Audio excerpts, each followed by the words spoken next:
Bonjour à tous. Aujourd'hui, une situation de marché me fait vous faire part en fait d'une technique d'intervention sur donc les marchés financiers. Euh, pour vous faire toucher du doigt le fait qu'il y a 1000 manières d'intervenir sur les marchés financiers. Il faut imaginer un peu les techniques d'intervention comme un catalogue. Sur ce catalogue, hypothétiquement, il pourrait y avoir, je dis n'importe quoi, 1000 méthodes de décrites. Et vous allez avoir donc des millions et des millions de personnes qui vont vouloir intervenir sur les marchés financiers. On va leur mettre entre les mains donc ce catalogue de 1000 techniques. Et in fine, il faut bien avoir en tête que ces 1000 méthodes vont devenir des millions. Parce que chaque acteur de ces, chaque acteur sur les marchés financiers va s'approprier une ou plusieurs techniques et va les personnaliser à la fois en fonction des ressources qui sont disponibles, des indicateurs techniques, des analyses graphiques, de la perception que l'acteur va avoir du mouvement qui va se produire devant ses yeux, ou du mouvement qu'il va anticiper, ou des mouvements historiques qu'il va observer donc sur les courbes de prix, sa perception aussi de ce que peut être l'avenir des marchés financiers en fonction d'événements extérieurs, la géopolitique, l'économie macroéconomique au niveau d'un pays, etc., etc. Et également vont être inclus dans ce maelstrom de paramètres qui vont in fine amener l'acteur à personnaliser à l'extrême telle ou telle technique retenue.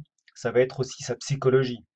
Dans sa psychologie, on va faire intervenir tout un tas de trucs, hein, son aversion au risque, hein. Est-ce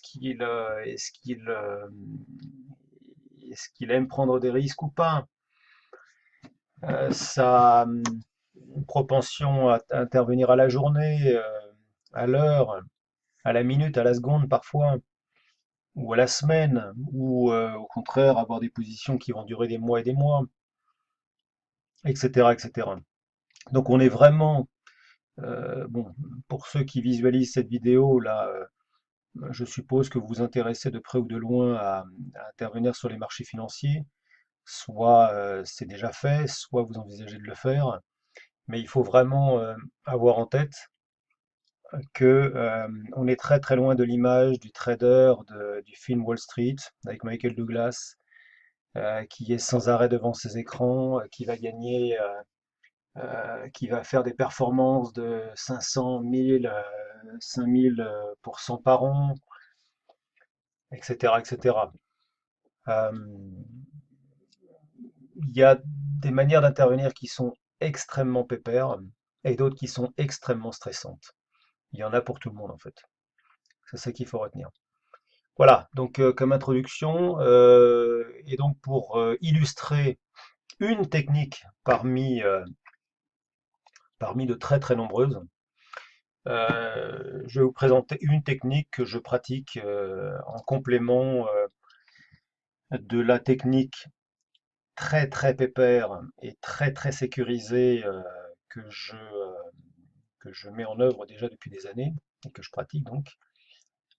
Celle-ci, là, cette technique, c'est une technique dite de canal horizontal ou de range. Il faut savoir que les marchés financiers, enfin donc un titre en l'occurrence, est dans 80% des cas en mouvement pendulaire, c'est-à-dire qu'il fait une pause euh, entre deux bornes, une borne basse et une borne haute.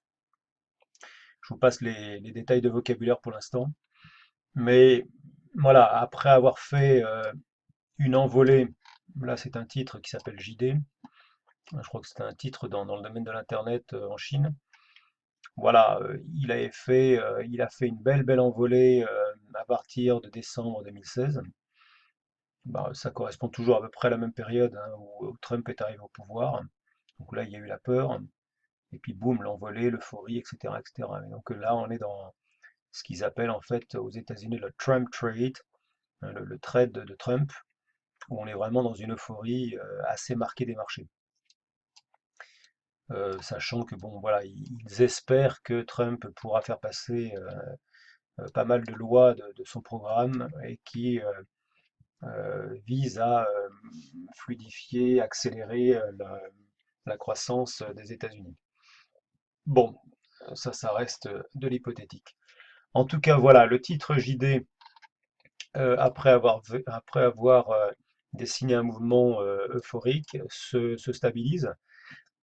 Or, il s'est stabilisé juste après une parution des résultats, ici, là. Il a fait un gap. Ici, qu'on a un gap de continuation, en l'occurrence, mais bon, on ne le sait jamais trop, hein, ça peut être soit un gap d'épuisement, c'est-à-dire que le titre fait une dernière envolée, une dernière poussée violente hein, dans le sens du moment, et puis se stabilise, voire même fait une correction, ou un gap de continuation, c'est un gap voilà, qui traduit un peu l'euphorie qui gagne les acteurs intervenant donc sur ce titre-là, et le titre poursuit son mouvement. Ici, bon, on est dans quelque chose de mitigé, c'est-à-dire qu'il a fait un gap. Un gap, c'est un trou de cotation, une absence de cotation, hein.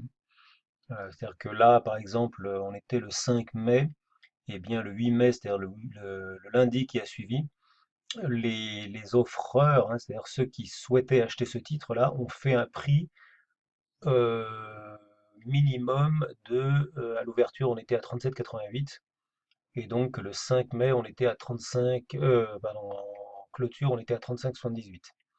Donc voilà, l'absence de cotation s'est faite entre 35,78 et donc 37,88.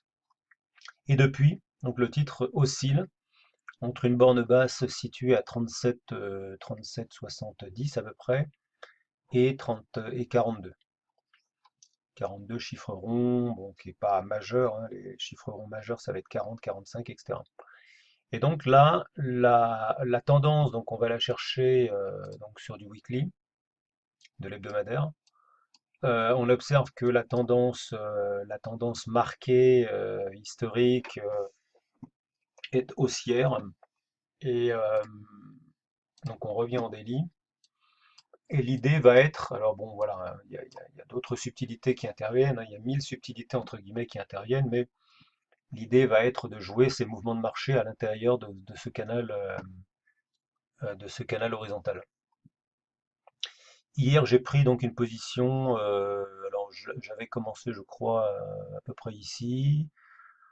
J'étais arrivé un petit peu en retard, donc voilà, j'avais pas saisi cette opportunité. Je l'ai pris par ici. Une somme d'indicateurs m'ont amené à considérer que le titre allait réintégrer donc le canal. J'ai pris position donc ici, puis autour de ces niveaux-là. Euh, et pour l'instant, donc en fin de séance hier, le titre a réintégré effectivement le canal, ce qui est plutôt un très très bon indicateur du fait que le titre potentiellement puisse repartir à la hausse au sein de ce canal. Voilà, donc voilà, enfin, cette vidéo était, j'espère que cette vidéo là aura permis en fait de vous faire comprendre plusieurs choses, hein, le fait qu'il y ait mille techniques, un milliard enfin autant de techniques en tout cas que d'intervenants sur les marchés financiers, depuis la plus tranquille que vous puissiez imaginer. Bon, la technique que je pratique régulièrement, hein, là encore, c'est 1 heure, 2 heures par mois pour une performance, hein, vous l'avez vu sur mon précédent poste, de 10, 12, 15, 16% par an, et vraiment à la portée d'un gamin de 15 ans, jusqu'à des techniques extrêmement sophistiquées, hein. Bon, moi j'ai en tête des gens, j'en ai vu, hein, des gens qui font du 3000, du 5000, du 8000% par an, qui sont dans leur fauteuil de course, armés d'une manette de PlayStation pour trader à la seconde. Bon, voilà, c'est une autre manière de trader, hein. Il n'y a pas de jugement. Chacun, chacun donc intervient à sa manière, selon sa psychologie, son envie, ses lubies, etc., etc. Mais donc voilà, voilà. Donc c'était une manière d'illustrer ce propos. Voilà, j'espère que votre parcours vous amenant à intervenir sur les marchés financiers aura été éclairé par cette publication et je vous dis à la prochaine. Merci à tous, au revoir.